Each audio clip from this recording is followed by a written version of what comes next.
5. Oh, fantastic. Uh-oh. No, it's still working, I think. Oh, I am live. People can see me. Awesome.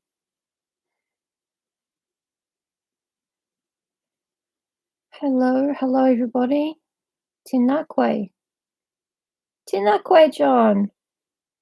Tinakorua. Hello to 2 people. Oh my God, now there's 3. Tinakoto. Hello to all. Haere mai, everyone. Welcome, everyone. It's just part of a little song that I used to have to sing when I was relief teaching in an early childhood centre. Teaches you how to say hello to 1 person or 2 people or 3 people or more. Kia ora Nick. Kia ora John, kia ora nobody. Is my internet cutting out again? Because that has been happening. It's okay, let's get back to Twitter. And just see what's going on there.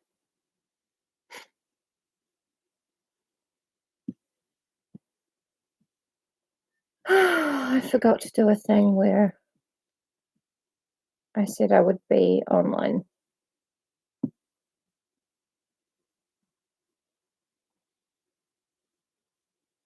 Did you? That's awesome. I only sang it as a teacher, but my mum sang it at home. She was the actual teacher. I was just a warm body on the floor, making sure the kids didn't have karate time in an empty room when they ran in there screaming, "It's karate time." I wanted to see it. Can't lie.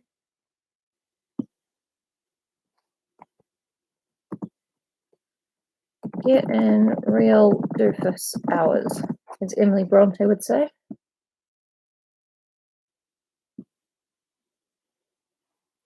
Right, well, I know there have been some issues about my mental health lately, but I'm glad to say that I look wonderful today, which is the main point of everything.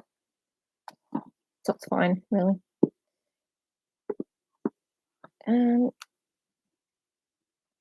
Yeah, so that was really exciting. We did the first 2 chapters yesterday. And then I got all set up to stream today, opened YouTube, and it said Play School? When were you on Play School? What time, what era were you on Play School?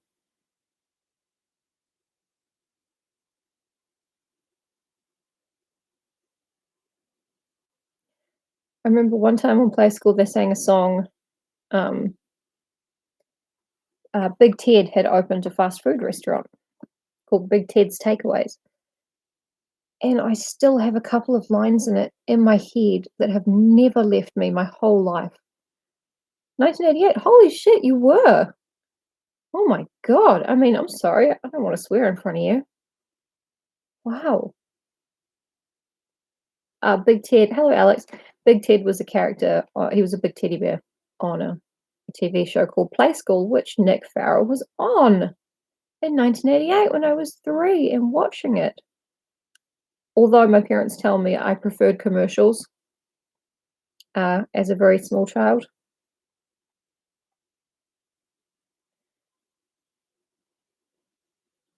That sounds right.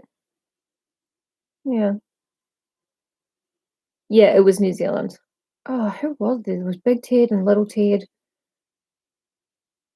I just remember Manu because I had a doll exactly like that and called her Manu because of course I did.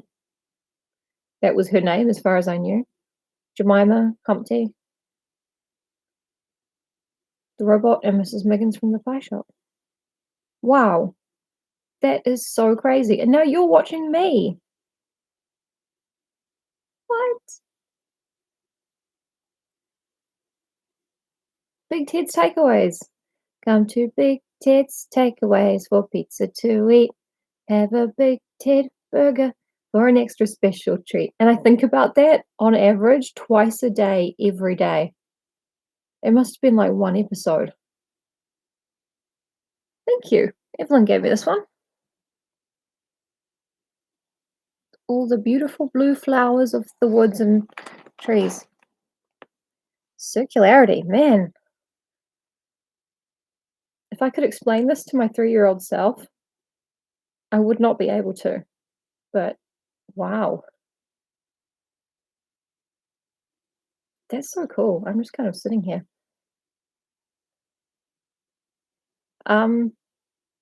Yeah, I guess I'm gonna leave a link to the opening play school theme. You're like, oh my god, you guys. Oh my god. I mean, just for anyone in this stream who's not from New Zealand, such as Alex, this is huge for New Zealand. Wow. Okay. We're going to recap the previous couple of chapters of Wuthering Heights. And we're going to do it. How's my voice? I put the microphone a little bit further away this time than it was yesterday. Is it all right? Can you hear me okay?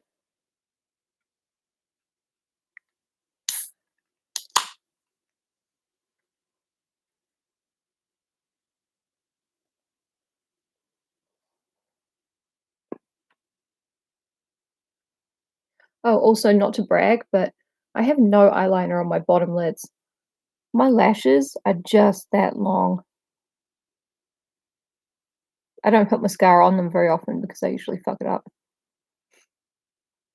Oh, fantastic. Oh, that's good. Yeah, Josh's live stream was really good today, with the frame rate and everything else, but, you know, last week it was the frame rate that was the difficult part. Okay.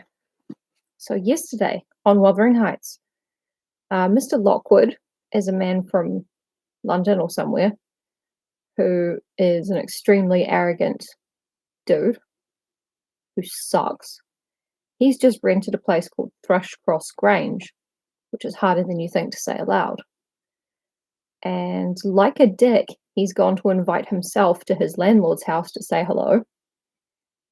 And his landlord is a peculiar yet very handsome man called Mr. Heathcliff.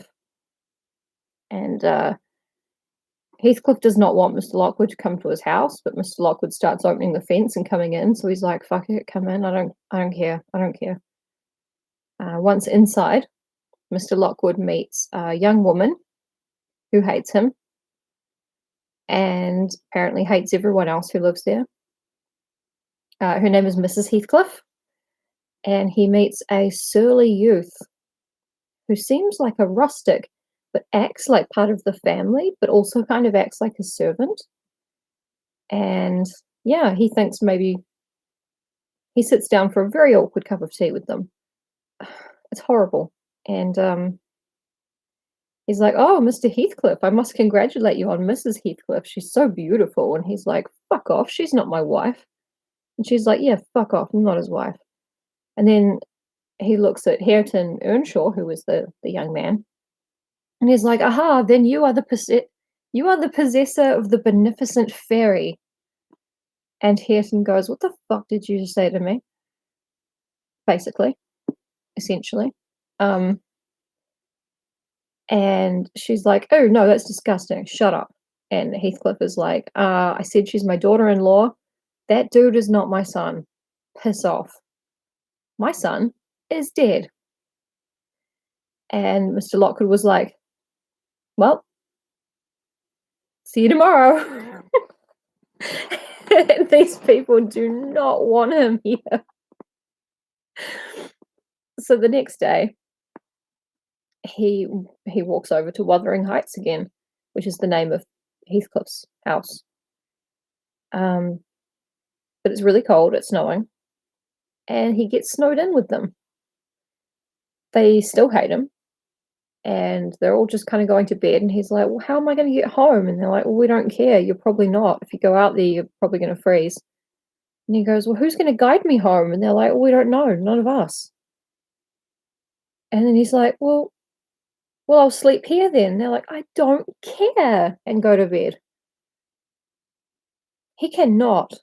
He understands that these people don't want him there, but he doesn't seem to care about it.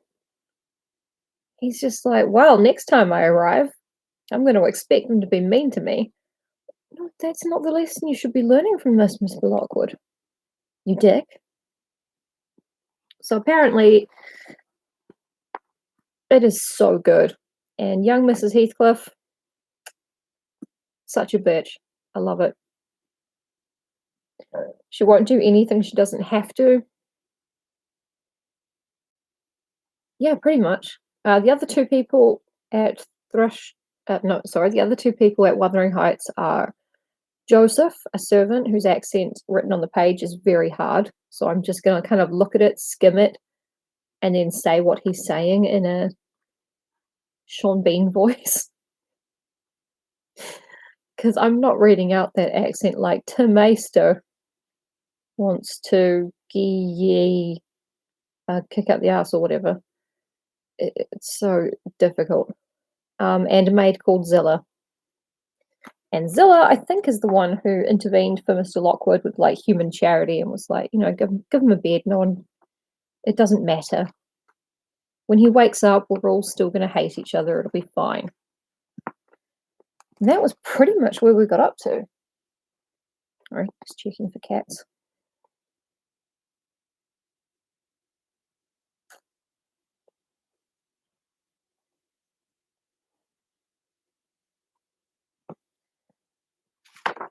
So, as we left off last time, and we are 12 minutes in, I'm going to try and shoot for 10 minutes in, but I'm sure I won't get any more incredibly good revelations about Play School.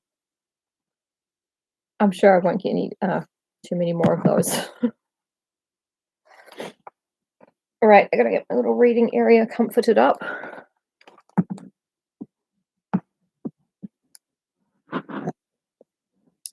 Trick is balancing the computer on here and then the stand of the computer on a book and then my book on this bit of the computer without flipping the whole thing. Wuthering Heights, Chapter 3. Mr. Lockwood is going to bed. Zilla is with him at the moment. While leading the way upstairs, she recommended that I should hide the candle and not make a noise. Her master had an odd notion about the chamber she would put me in and never let anybody lodge there willingly. I asked the reason. Because that's my business. She did not know, she answered. She had only lived there a year or two, and they had so many queer goings-on she could not begin to be curious. The house is chaos, and she's just like, I don't care. No one cares about anything in the book. Exactly, Alex, exactly. Too stupefied to be curious myself, I fastened my door and glanced round for the bed. The whole furniture consisted of a chair, a clothes press, and a large oak case, with squares cut out near the top resembling coach windows. Having approached the structure, I looked inside and perceived it to be a singular sort of old-fashioned couch, very conveniently designed to obviate the necessity for every member of the family having a room to himself. In fact, it formed a little closet, and the edge of a window, which it enclosed, served as a table. I slid back the panelled sides, got in with my light, pulled them together again, and felt secure against the vigilance of Heathcliff and everyone else. So it is very much like a cupboard with sliding doors. So you can use the room as a study during the day, but there's just like a tiny ship's berth size alcove. Not exactly a bedroom.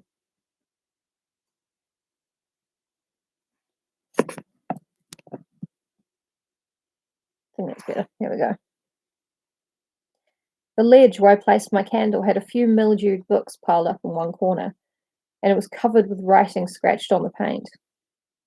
This writing, however, was nothing but a name, repeated in all kinds of characters, large and small. Catherine Earnshaw. Here and there varied to Catherine Heathcliff, and then again to Catherine Linton. In vapid listlessness, I leant my head against the window and continued spelling over Catherine Earnshaw, Heathcliff, Linton till my eyes closed. But they had not rested 5 minutes when a glare of white letters started from the dark, as vivid as spectres. The air swarmed with Catherines, and rousing myself to dispel the obtrusive name, I discovered my candlewick reclining on one of the antique volumes and perfuming the place with an odour of roasted calfskin. God, he's the worst guest. My God. I snuffed it off, and, very ill at ease under the influence of cold and lingering nausea, sat up and spread open the injured tome on my knee. It was a testament in lean type and smelling awfully musty. A flyleaf bore the inscription, Catherine Earnshaw, her book, and a date some quarter of a century back. That's 1775 if you're counting, 1776, because the book starts in 1801. Yeah. I shut it and took up another and another till I had examined all. Catherine's library was select, and its state of dilapidation proved it to have been well used, though not altogether for a legitimate purpose. Scarcely one chapter had escaped a pen and ink commentary, at least the appearance of one, covering every morsel of blank that the printer had left. It's a good year for sleeping in a cupboard.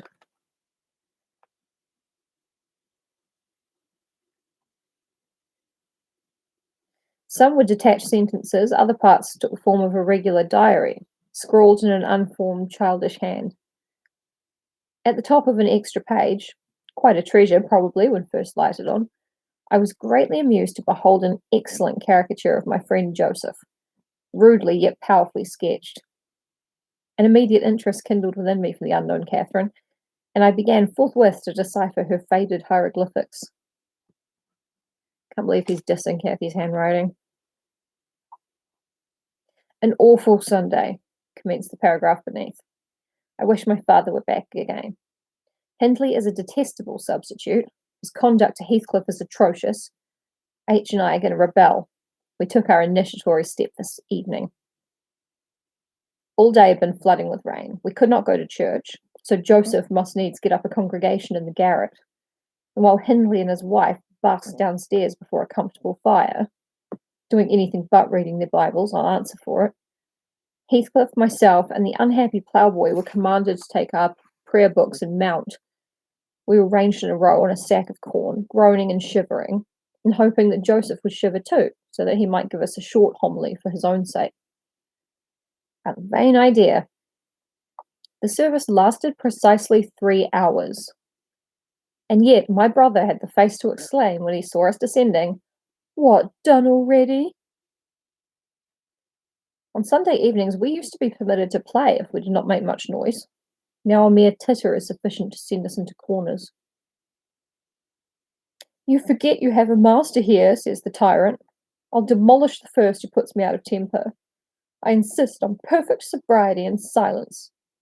Oh, boy, was that you? Francis, darling, pull his hair as you go by. I heard him snap his fingers." This is not the voice I'm going to be doing for Hindley all the time. This is the one I'm doing for Kathy, writing down Hindley's dialogue in her diary. Frances pulled his hair heartily and then went and seated herself on her husband's knee. And there they were, like two babies, kissing and talking nonsense by the hour. Foolish palaver that we should be ashamed of. We made ourselves as snug as our means allowed in the arch of the dresser. I had just fastened our pinafores together and hung them up for a curtain, when in comes Joseph on an errand from the stables. He tears down my handiwork, boxes my ears, and croaks, Master not but just buried, and Sabbath not over, and the sound of the gospel still i' your lugs, and you dare be lurking. Larking or lurking? Shame on you. Sit you down, ill childer. There's good books enough if you'll read them. Sit you down and think of your souls.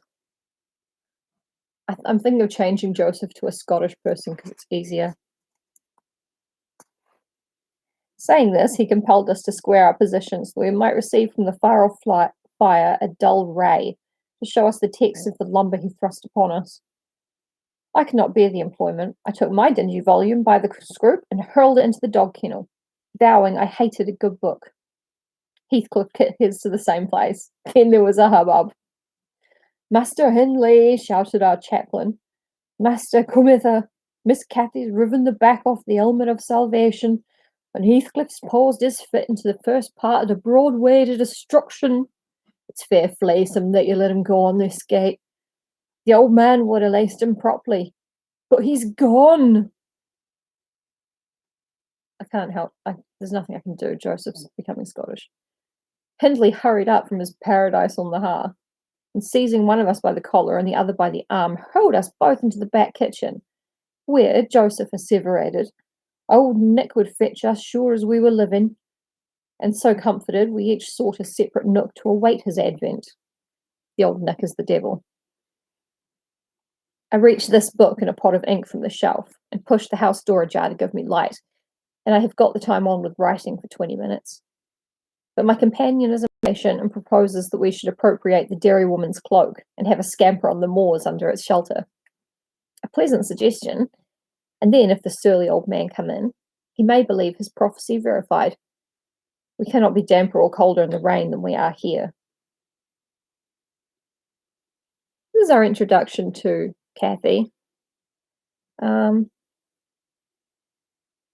some reason, I like her. I really can't put my finger on it. A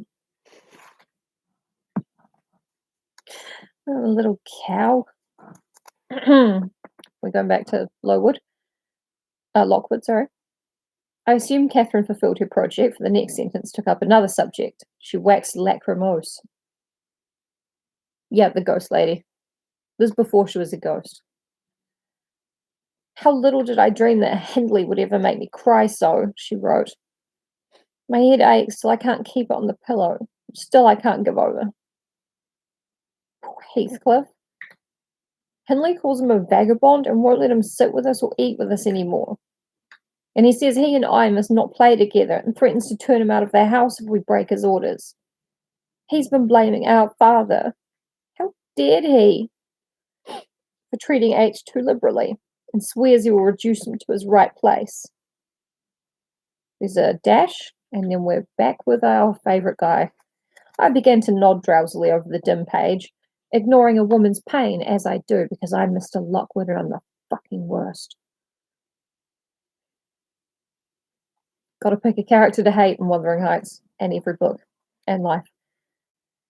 I began to nod drowsily over the dim page. My eye wandered from manuscript to print. I saw a red ornamented title, 70 times 7 and the first of the 71st, a pious discourse delivered by the Reverend Jabez Branderham in the chapel of Gymodin Sow. And while I was half-consciously worrying my brain to guess what Jabez Branderham would have made of the subject, I sank back in bed and fell asleep. Alas, for the effects of bad tea and bad temper. What else could it be that made me pass such a terrible night? I don't remember another that I can at all compare with it, since I was capable of suffering. I began to dream, almost before I ceased to be sensible of my locality. I thought it was morning, and I had set out on my way home with Joseph for a guide. The snow lay yards deep in our road, and as we floundered on, my companion wearied me with constant reproaches that I had not brought a pilgrim's staff, telling me that I could never get into the house without one, and boastfully flourishing a heavy-handed cudgel, which I understood to be so denominated. For a moment I considered it absurd that I should need such a weapon to gain admittance into my own residence. Then a new idea flashed across me. I was not going there. We were journeying to hear the famous Jabez Branderham preach from the text 70 times 7. And either Joseph the preacher or I had committed the first of the 71st, and were to be publicly exposed and excommunicated. We came to the chapel. We'll go outside.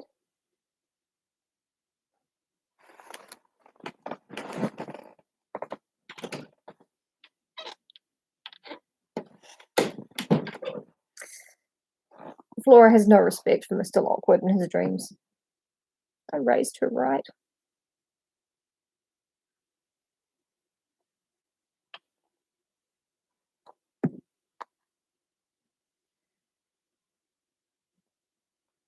We came to the chapel. I have passed it really in my walks twice or thrice. It lies in a hollow between two hills, an elevated hollow near a swamp, whose peaty moisture is said to answer all the purposes of embalming on the few corpses deposited there.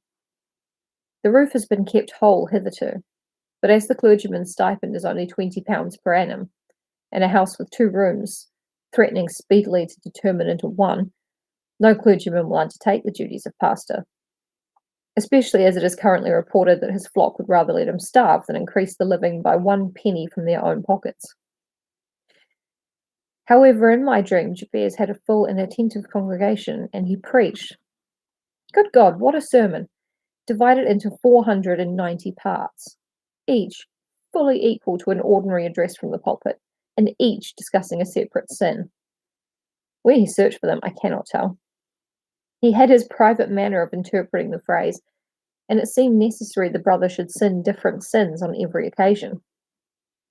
They were of the most curious character, odd transgressions that I never imagined previously.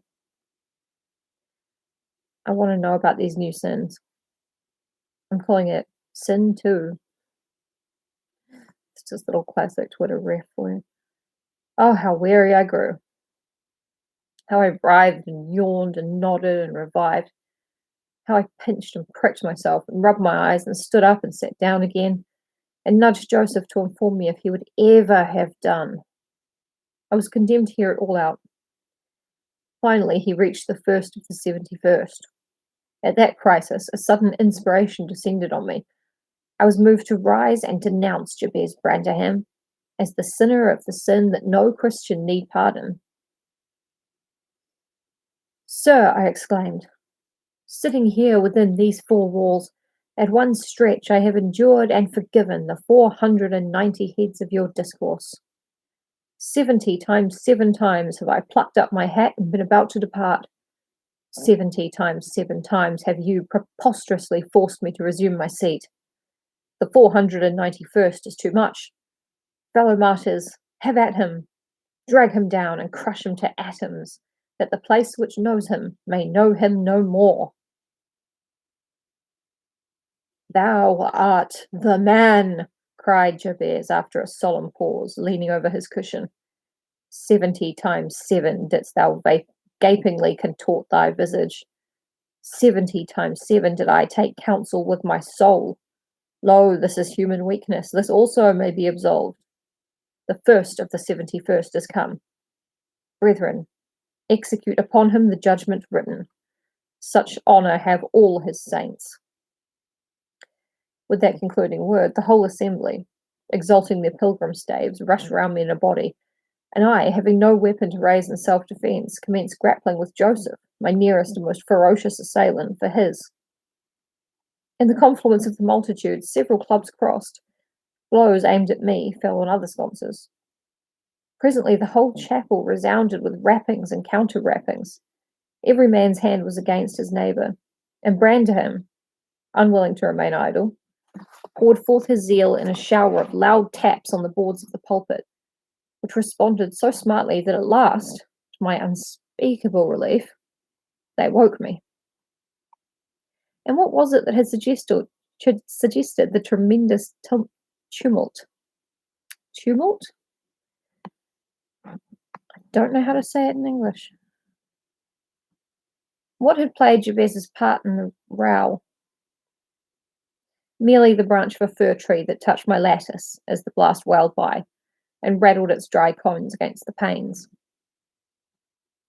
I listened doubtingly an instant, detected the disturber, then turned and dozed and dreamt again, if possible, still more disagreeably than before.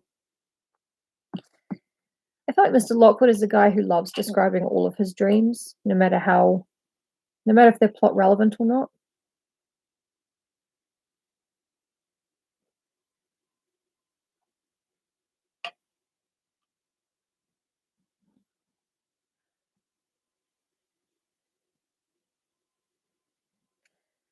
This time I remembered I was lying in the oak closet, and I heard distinctly the gusty wind and the driving of the snow.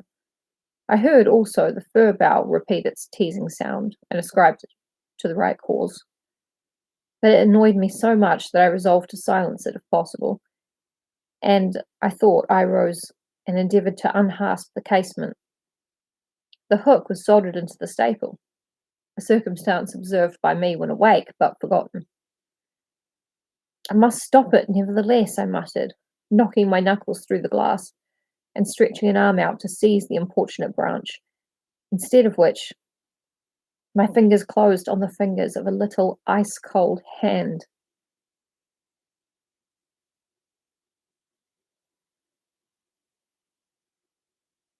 The intense horror of nightmare came over me. I tried to draw back my arm, but the hand clung to it, and a most melancholy voice sobbed, "Let me in! Let me in!" "Who are you?" I asked, struggling meanwhile to disengage myself. "Catherine Linton," it replied shiveringly. Why did I think of Linton? I had read Earnshaw 20 times for Linton. "I've come home. I'd lost my way on the moor." As it spoke, I discerned obscurely a child's face looking through the window. Terror made me cruel, and finding it useless to attempt shaking the creature off, I pulled its wrist onto the broken pane and rubbed it to and fro till the blood ran down and soaked the bedclothes. Still it wailed, "Let me in!" and maintained its tenacious grip, almost maddening me with fear. "How can I?" said at length. "Let me go if you want me to let you in." The fingers relaxed. I snatched mine through the hole, hurriedly piled the books up in a pyramid against it, and stopped my ears to exclude the lamentable prayer. I seemed to keep them closed above a quarter of an hour, yet the instant I listened again, there was the doleful cry moaning on. "Begone!" I shouted. "I'll never let you in. Not if you beg for 20 years." "It is 20 years," mourned the voice. 20 years. I've been away for 20 years. Thereat began a feeble scratching outside, and the pile of books moved as if thrust forward. I tried to jump up, but could not stir a limb, and so yelled aloud in a frenzy of fright. To my confusion, I discovered the yell was not ideal. Hasty footsteps approached my chamber door. Somebody pushed it open with a vigorous hand, and a light glimmered through the squares at the top of the bed. I sat, shuddering yet, and wiping the perspiration from my forehead. The intruder appeared to hesitate and muttered to himself. At last he said in a half-whisper, plainly not expecting an answer, "Is anyone there?"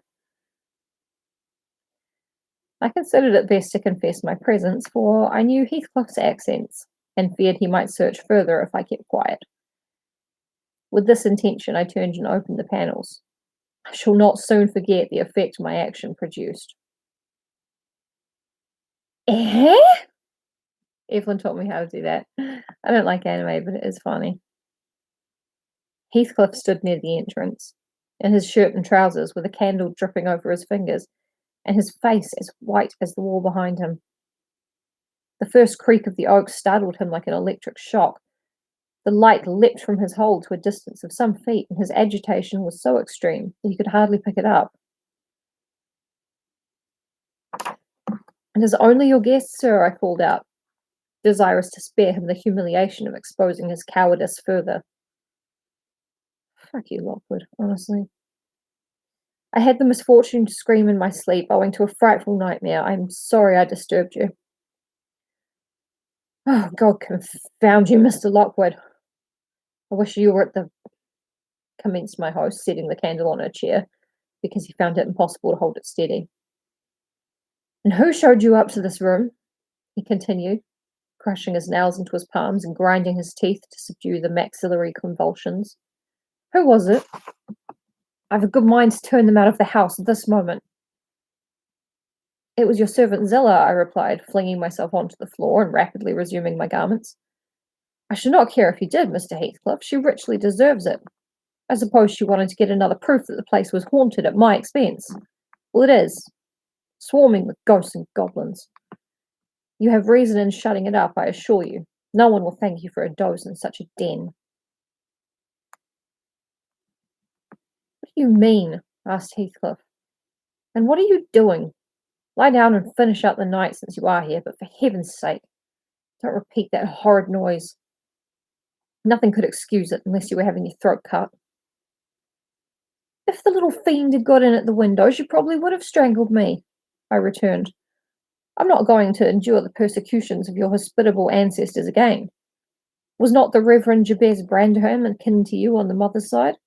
And that minx, Catherine Linton or Earnshaw, or however she was called, she must have been a changeling. Wicked little soul. She told me she'd been walking the earth these 20 years. A just punishment for her mortal transgressions, I've no doubt.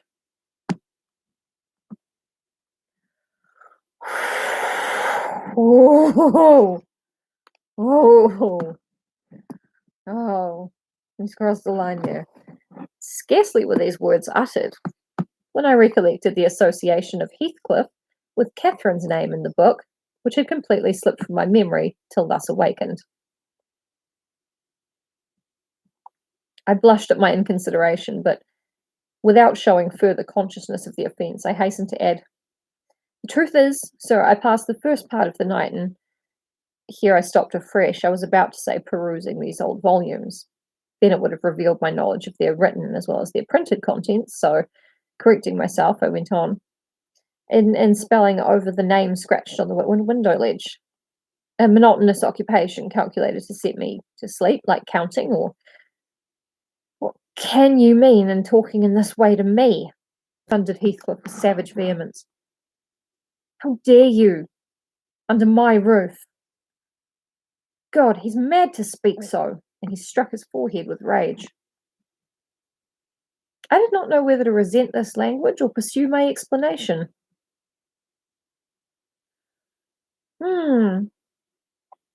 But he seemed so powerfully affected that I took pity and proceeded with my dreams, affirming that I had never heard the appellation of Catherine Linton before, but reading it often over produced an impression which personified itself when I had no longer my imagination under control. Yeah, he was saying, oh, yeah, no, I don't mean that a real ghost was the ghost of a real lady who was so bad that she must be in hell or wandering forever. Oh, Wuthering Heights has a ghost, kind of, or does it? It does. It does it. It does. Just my opinion. It could have been a normal dream. It could have been a real ghost. Doesn't matter.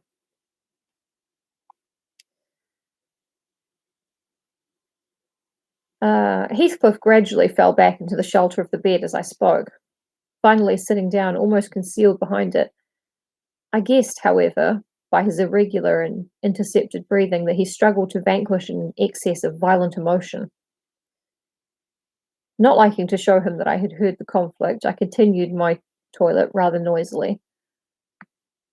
His getting his clothes on. That's what it meant back then. It didn't mean toilet.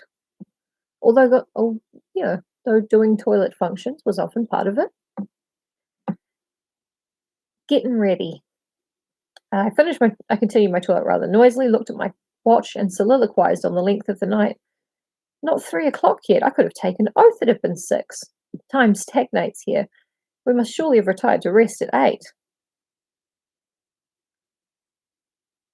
Always at 9 in winter, and rise at 4, said my host, suppressing a groan, and, as I fancied, by the motion of his arm's shadow, dashing a tear from his eyes. Mr. Lockwood, he added, you may go into my room. You'll only be in the way coming downstairs so early, and your childish outcries sent sleep to the devil for me. And for me too, I replied. I'll walk in the yard till daylight, and then I'll be off. And you need not dread a repetition of my intrusion. I'm now quite cured of seeking pleasure in society, be it country or town. A sensible man ought to find sufficient company in himself. Yeah, delightful company, muttered Heathcliff. Take the candle, go where you please. I shall join you directly. Keep out of the yard, though. The dogs are unchained, and the house. Juno mounts sentinel there, and nay, you can only ramble about the steps and passages. But away with you. I'll come in 2 minutes.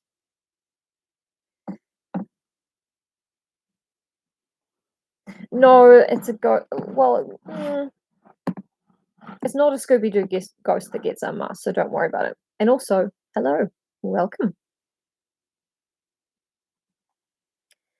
Lockwood wants to go wander in the yard till the sun comes up and then walk home, but Heathcliff is like, no, my surly dogs who hate everyone will tear you apart because they can detect an asshole. And I've already told them that we're all assholes here, but we live here. So it says he mutters it. It was sarcastic. It says he mutters it, but I wanted to say it a little bit louder. I obeyed so far as to quit the chamber. When, ignorant where the narrow lobbies led, I stood still, and was witness, involuntarily, to a piece of superstition on the part of my landlord, which belied oddly his apparent sense. He got on to the bed and wrenched open the lattice, bursting, as he pulled at it, into an uncontrollable passion of tears. Come in, he sobbed. Cathy, do come. Oh, do. Once more. My heart's darling. Hear me this time, Catherine, at last. The spectre showed a spectre's ordinary caprice. It gave no sign of being. But the snow and wind whirled wildly through, even reaching my station and blowing out the light. There was such anguish in the gush of grief that accompanied this raving that my compassion made me overlook its folly, and I drew off, half angry to have listened at all, and vexed at having related my ridiculous nightmare, since it produced that agony, though why was beyond my comprehension, and was also none of your business. I descended cautiously to the lower regions and landed in the back kitchen, where a gleam of fire, raked compactly together, enabled me to rekindle my candle. Nothing was stirring except a brindled grey cat, which crept from the ashes and saluted me with a querulous meow. Two benches, shaped in sections of a circle, nearly enclosed the hearth. On one of these I stretched myself, and Grimalkin mounted the other. Grimalkin is a common name for a cat, like Fido was a name for a dog. Actually, we don't really have that as a cliche anymore. We were both of us nodding ere anyone invaded our retreat, and then it was Joseph, shuffling down a wooden ladder that vanished in the roof through a trap. The ascent to his garret, I suppose. He cast a sinister look at the little flame which I had enticed to play between the ribs, swept the cat from its elevation, and bestowing himself in the vacancy, commenced the operation of stuffing a 3-inch pipe with tobacco. My presence in his sanctum was evidently esteemed a piece of impudence too shameful for remark. He silently applied the tube to his lips, folded his arms, and puffed away. I let him enjoy the luxury unannoyed. Oh, gracious! And after sucking out his last wreath and heaving a profound sigh, he got up and departed as solemnly as he came. There's a cat called Grimalkin in Macbeth. It's for, well, the gr that obviously means grey, and Malkin was kind of a diminutive for Mary. Not really used. Definitely not used in the last billion years, but in Shakespeare times, Grimalkin, Little Grey Mary, the cat, was a very common name.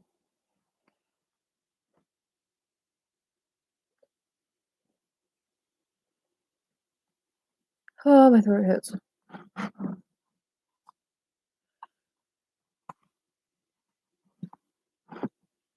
A more elastic footstep entered next, and now I opened my mouth for a good morning, but closed it again, the salutation unachieved. Hareton Earnshaw was performing his orisons sotto voce. Sotto voce? Oh, yeah. Yep.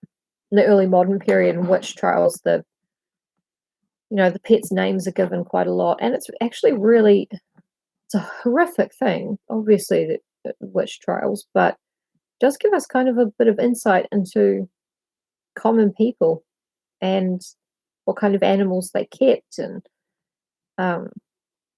what they named their animals and that kind of thing. Oh, Grimalkin's a great name. Yeah. but it was probably because it was such a common cat name for a nice grey cat that it became associated with witches. Uh, Hareton Earnshaw was performing his Horizon, sotto voce, which I hope I'm pronouncing okayly, in a series of curses directed against every object he touched, while he rummaged in a corner for a spade or shovel to dig through the drifts. He glanced over the back of the bench, dilating his nostrils, and thought as little of exchanging civilities with me as with my companion the cat. Oh, Pyewacket's a good name for a cat, too. Heathcliff. It's a cartoon about... I actually don't know what Heathcliff is a cartoon about. Is it about a dog?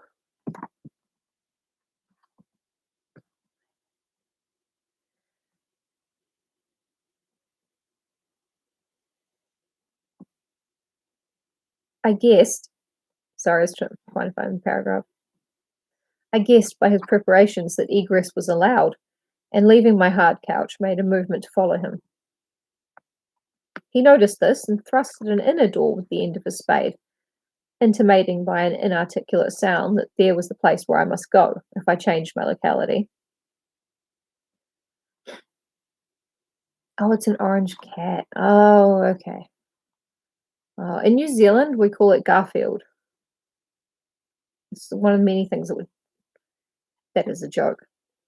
I would quite like to go to America and pretend that I don't understand anything. Like, just be amazed seeing pizza. Pretend we don't have it here. Oh, I miss pizza. Well, this mysterious door, it opened into the house where the females were already astir.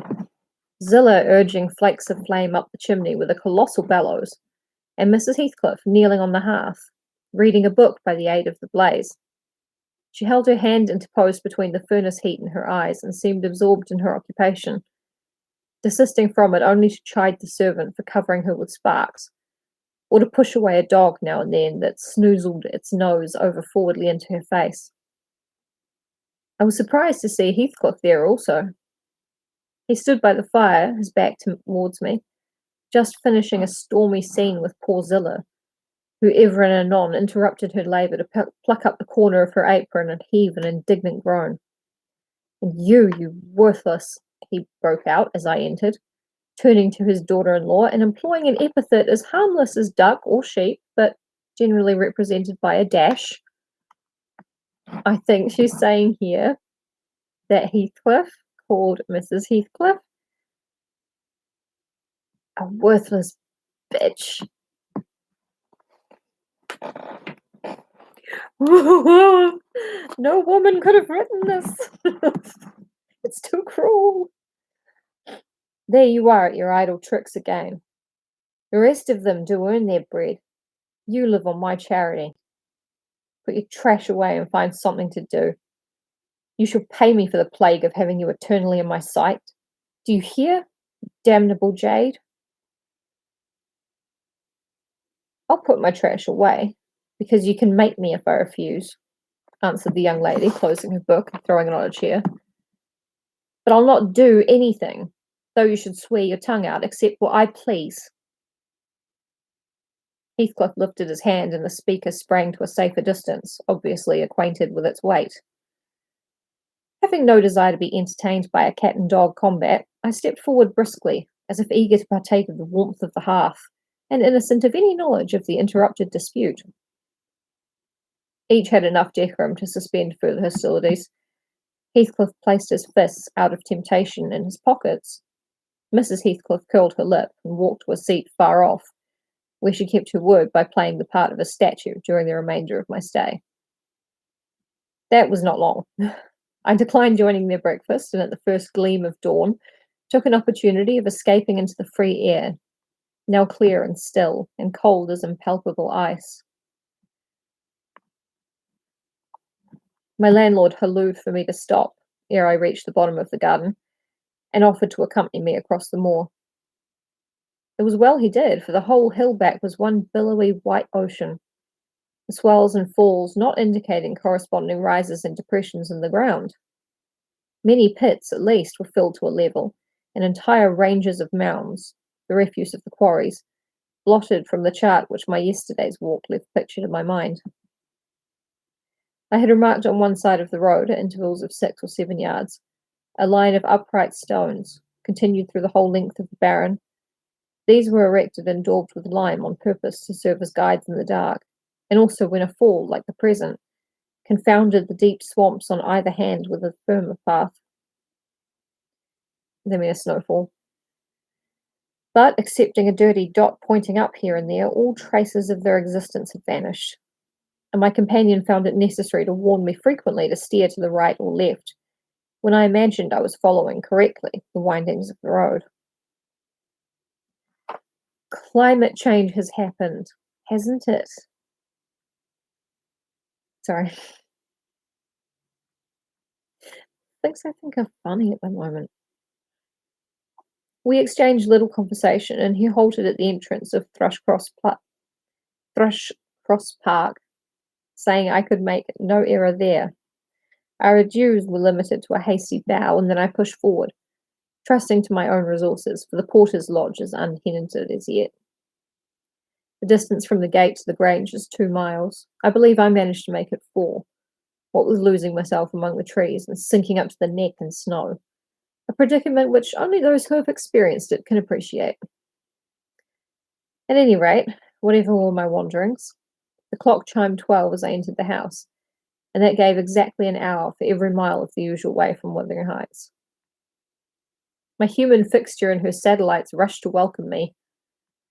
He means his housekeeper and the other servants, exclaiming tumultuously that they had completely given me up.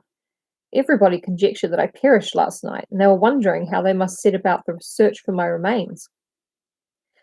I bid them be quiet now that they saw me returned, and, benumbed to my very heart, I dragged upstairs, whence, after putting on dry clothes and pacing to and fro 30 or 40 minutes to restore the animal heat, I adjourned to my study, feeble as a kitten, almost too much so to enjoy the cheerful fire and smoking coffee which the servant had prepared for my refreshment. That's the end of chapter 3. And hello, Fitz. Yes, that's the end of. Hang on.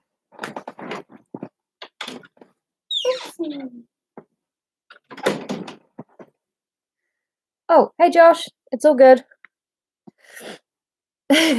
Cancel the party. Exactly. That coffee sounds incredible, and I'm hungry. I'm going to go get some. But I know that was only one chapter, but in the next chapter, we start to hear the story of the history of Wuthering Heights and how all of this came about. So I think this is a good place to call it because it is about an hour in.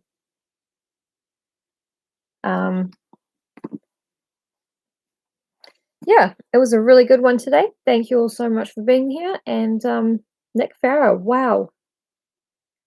I'm starstruck. And that sounds sarcastic, but I'm New Zealand starstruck. Hello, Bredbin. Hi, Evelyn. Thank you. But yes, we are. The heights are starting to wither, all right.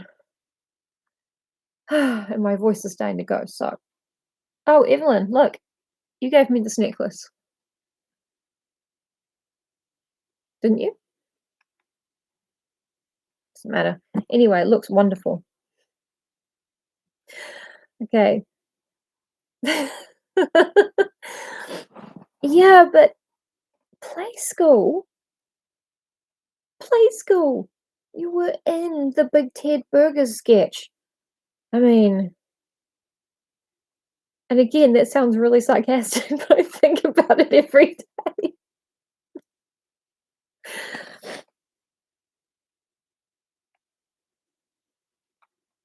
Awesome. Oh, well, stay safe, everybody. Wash your hands. Drink a ton of fluids and just distract yourself till it's done and we can go out and binge shop again. I think I had a toasty pie maker delivered. this afternoon from the warehouse.